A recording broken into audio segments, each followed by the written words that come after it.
What are the Sox going to look like in 2025? That's what we're here to figure out.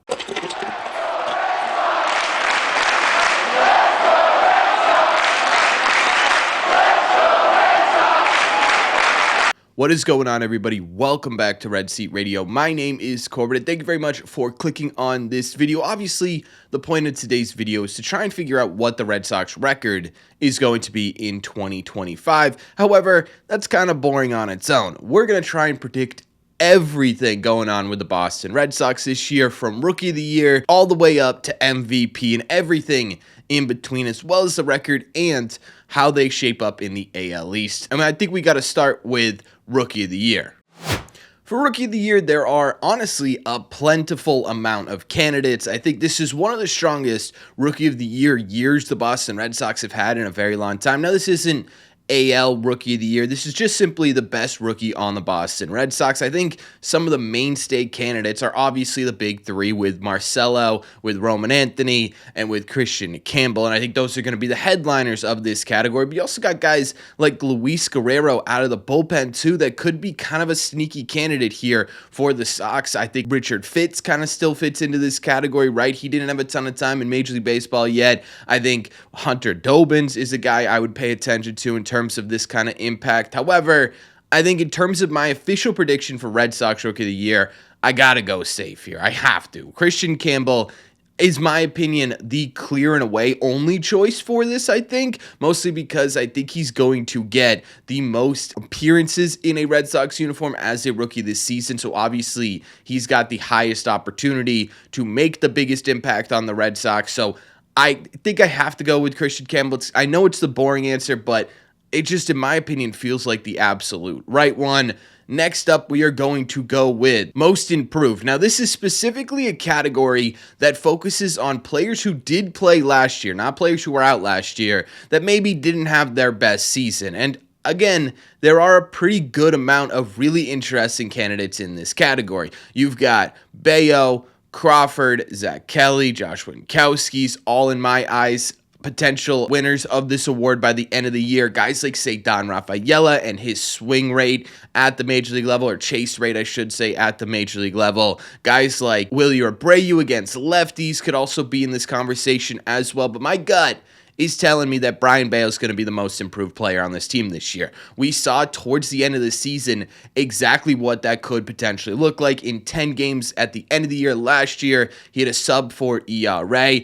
I think even if he doesn't have a sub-4 ERA, it's like a 4.1, 4.2, whatever it may be. If he can limit his sort of blow-up games that he's had over the past couple of years, where he just sort of gets so frustrated on the mound that it all falls apart in a half inning, if he can limit that and be more consistent on the mound, I think the Red Sox rotation brings itself into a really, really high floor caliber type campaign, and that could totally change the future of this team. So Brayan Bello, in my opinion, even if he doesn't have a ace Cy Young caliber type season, and it's more like a mid-rotation, a 3.97 ERA or a 4.01 ERA or whatever, that's still absolutely massive for the Boston Red Sox and would still be a massive improvement. So Bello is my most improved. But how about the other side?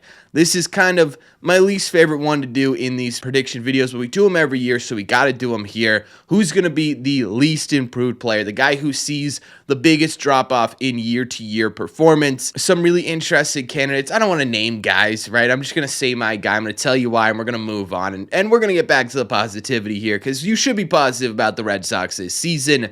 My guess for this least improved Player of the Year award is going to go to Romy Gonzalez. Again, Romy, I'm sorry, dude. I know you're fighting for a spot here, but I think there's going to be a really short leash on Romy this season. With all of the talent you've got trying to fight for an infield spot on this team, there's going to be a spotlight on Romy to, at bare minimum, be what he was last year. And last year for him, while it was just a league average season, if we're just talking OPS plus wise, although he crushed left-handed pitching. I think one of the more underrated lefty bats the Sox have had last year. Besides the point, that was an outlier season. That was a much more productive season than we've ever seen from Romy Gonzalez. So either he figured something out or last year was a bit of an outlier and he comes back to earth a bit. I've seen a lot of sports talking heads talk about Jarren Duran being the least improved player on the Red Sox. I don't buy that. What are we doing? Why are we slamming our best player from last year? Even if Jarren Duran doesn't have a career season like he had last year where he's making literal history, he's still going to be a productive player. So yeah, he might, in terms of percentage regression, regress the most on the team. But even if he regresses down to like a 115 OPS plus and steals you 30 bases, that is still an incredibly productive leadoff hitter. So I can't in good faith put Jarren Duran there. Next award coming up is Comeback Player of the Year. Another one with a ton of really intriguing options. Giolito, Story, Grissom, Whitlock, Hendricks, Fulmer, and we could keep going on and on. This list is packed.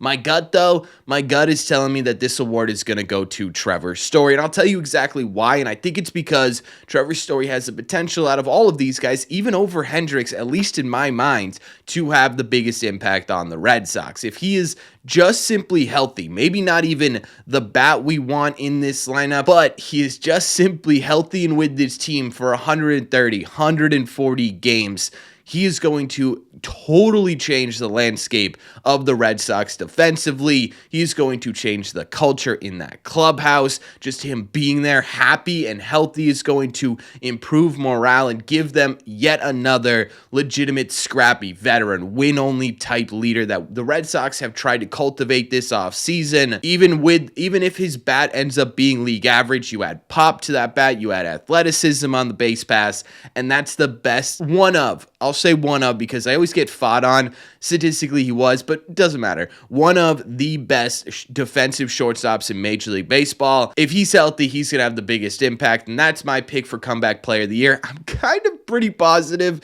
this was also my Comeback Player of the Year last year, and that didn't work out super well. Someone fact check me on that one, but hey, you know what they say, second time's a charm maybe? I don't know. Either way, Trevor Story, Comeback Player of the Year. Last sort of smaller one here, we're going to go with Reliever of the Year as well, because I want to give them a shout out too. Again, Hendricks, Whitlock, Chapman, Slayton, who is going to be my pick. I think the biggest sort of breakout news of this Red Sox team this year is that Slayton ends up becoming a nationally recognized bullpen weapon. I think this dude has everything in his arsenal that could get him to that point. He was last year your best statistical pitcher in terms of WAR, in terms of ERA. He was absolutely fantastic in that bullpen. I think he's only going to be better this year. I think the Red Sox are going to let him shine. They are going to give him an opportunity to really get some big moments this season, and I think he's going to deliver more times than he doesn't. Okay, now we got to get to the fun predictions this season, starting with Red Sox Cy Young. Yeah, not AL Cy Young, just Red Sox Cy Young.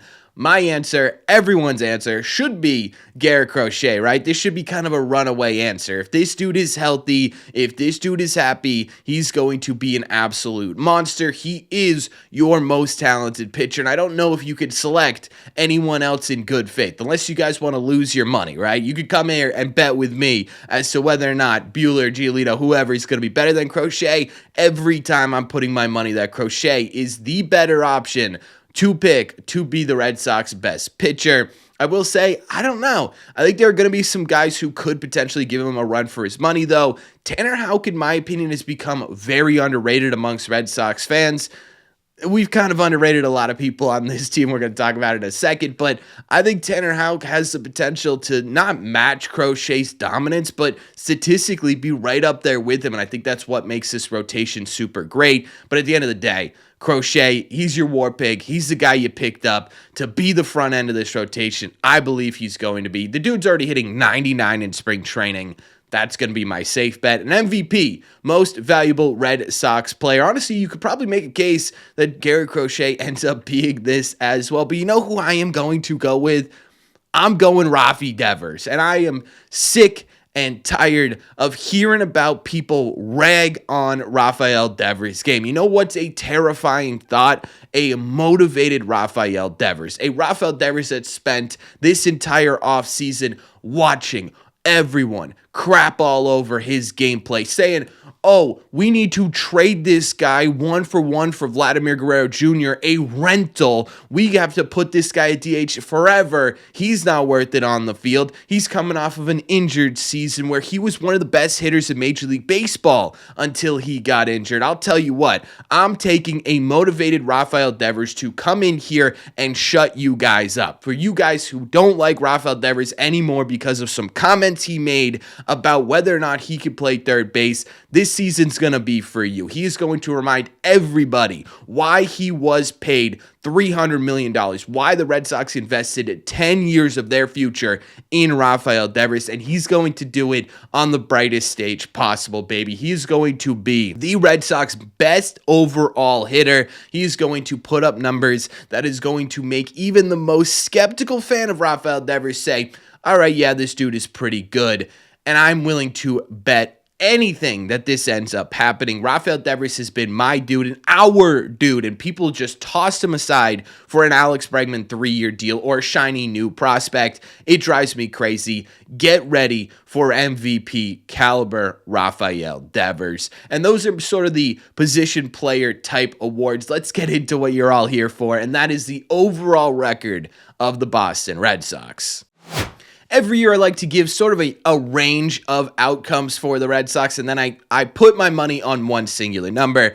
And what I love about this year is that I can kind of get pretty high without it actually being an blind optimistic take, right? For the last couple of years, you guys have sat there and said you are an absolute moron for giving them any sort of legitimate positive win range here. This year, I don't know that too many people could disagree with their potential. So my win range for the Boston Red Sox in 2025 is officially going to be between 85 and 94 wins. Yes, I know that is a gigantic range here. That's what, 9 games sample size. Okay, that's why we pick a specific number in that range. And you know what? I think it's going to be on the higher side. I think the Red Sox are going to finally stay a little bit healthy. I think the Red Sox are going to finally put their rotation together and finally figure out exactly what they've been missing. And I think they go on a bit of a tear this season. I'm going to say they win 91 games. That's my official Red Sox prediction. They go 91 and however many that is to get you to 162. I didn't do the math, okay? I didn't do it. So where does that put them in this division? Well, I got to be a little bit realistic and tell you guys, I don't think that's going to win out the division. I think the Yankees get in front of them. But what I will say, as a Red Sox fan, is that despite the Yankees winning this division, in my prediction, we're going to walk into the playoffs, the Boston Red Sox, with a number 1 wild card spot. We're going to stomp whoever else ends up in front of us. Doesn't matter. We're going to steamroll through them, and we're going to show up at Yankee Stadium, and we're going to dismantle that regular season merchant, the New York Yankees, right? We're going to make those former MVPs, that nursing home for MVPs over there in the Bronx with their brand new tiny little facial hairs that they're so proud of, and we're going to take them and we're going to shove them up their butt, and then we're going to steamroll our way to the World Series. And you know what? Whatever happens there, happens there. As long as we take those luck merchants dragged along by that gigantic Aaron Judge to the playoffs and just punish them like we've been doing over the past 20 years at this point, that's all I care about. And that's exactly what the Red Sox are going to do this year. Anyways, breathe, Corbin, breathe. Here's my official prediction for the AL East. I think the Yankees end up with 93 wins. I think the Red Sox end up with 91 wins. The Orioles come in third at 85, maybe sneaking into the playoffs. I'm not entirely sure. Rays end up with 81 wins, maybe 82. And the Blue Jays, the poor Blue Jays, I think they're going to be a little bit discombobulated this year with Bo Bichette on a final deal, with Vladimir Guerrero Jr. on a final deal, and with all the question marks with their pitching, they end up getting a little bit worse at 79 wins. And that's my overall predictions for the 2025 season. So let me know what I got wrong in the comment section down below. You guys love doing that anyways. I didn't have to give you permission to do that. Let me know what I got right, though, too. That would be nice. And how you think these awards are going to go at the end of the year. Let me know all your thoughts in the comment section section down below. As always, if you made it to the end of this video, do me a favor. Make sure you guys have hit that subscribe button if you haven't already. If you're new here, we talk Red Sox content almost every single day. Also, make sure you guys have hit the like button on this video as well. It just simply helps out a ton, and it's the best way to let me know you're enjoying the content. Thank you all very much for clicking on this one. I will see you, now that I've calmed down, in the red seats.